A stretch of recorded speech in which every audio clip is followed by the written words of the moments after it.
प्यारे दोस्तों, यह डिक्टेशन 400 शब्द की 80 शब्द प्रति मिनट की गति से 5 मिनट में बोली जाएगी।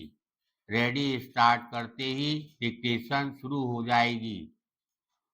Ready start. सभापति महोदय, पंजाब के विकास के लिए अनुदान की जो मांगे सदन में प्रस्तुत की गई हैं, उसका मैं समर्थन करती हूँ। जैसा माननीय सदस्य ने कहा था कि पंजाब के विषय की बात है, इसलिए बोलना है, बल्कि इसलिए भी बोलना है कि पंजाब के सुख दुख के मामले में इस देश का हर आदमी अपना हिस्सा रखना चाहता है और उसे समझने की कोशिश करता है। इसी भावना से मैं भी इस विषय पर 2 शब्द कहना चाहता हूँ। सर्वप्रथम, कई विरोधी दलों के सदस्यों ने इस चर्चा को राजनीतिक विषय बनाया और कहा कि यहाँ पर प्रजातंत्र को दबाया गया है। ऐसा नहीं है। पैराग्राफ।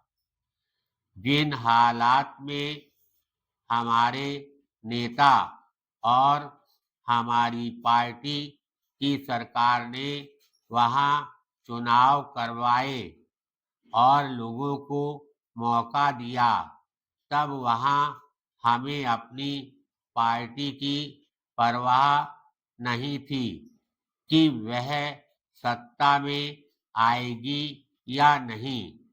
वहां पर आतंकवाद खत्म हो, फिर से खुशहाली आए, इसकी चिंता थी।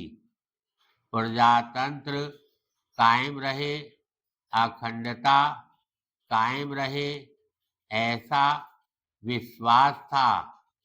पंजाब के चुनाव से लेकर गुरुद्वारे में जो कार्यवाही की गई, हर कदम इस तरह से उठाया गया कि वहां किसी की भावनाओं का दमन ना हो। इसके साथ साथ मैं यह भी कहना चाहता हूँ कि जितने भी हमारे सीमा के इलाके हैं, स्वतंत्रता के बाद जितनी उनकी प्रगति होनी चाहिए थी, वह उतनी नहीं हो पाई। चाहे पंजाब का गुरदासपुर का इलाका हो या हरियाणा का मेवात का इलाका। पैराग्राफ। हम पार्टी के कार्यकर्ता के रूप में जब इन जगहों पर गए तो हमने देखा कि वहाँ यातायात के साधनों का पूरा विकास नहीं हुआ था, अभाव था। वहाँ पर रेल की सुचारू व्यवस्था होनी चाहिए। उद्योगों पर काम कम हुआ है। पंजाब हरियाणा दोनों में हरित क्रांति आई, लेकिन सीमा के इलाकों में जो हमने देखा कि वहाँ पर पूरे पंजाब की तुलना में कुछ कम काम हुआ है।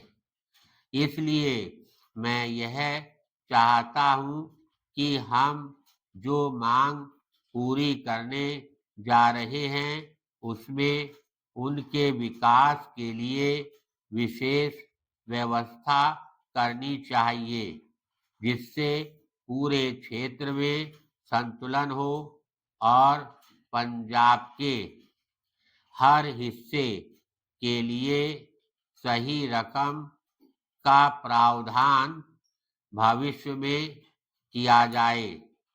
वहाँ काफी लोगों से मुलाकात की। लोगों ने कहा कि रेलवे लाइन जो अमृतसर से पठानकोट जाती है उसमें समस्या है। धन्यवाद।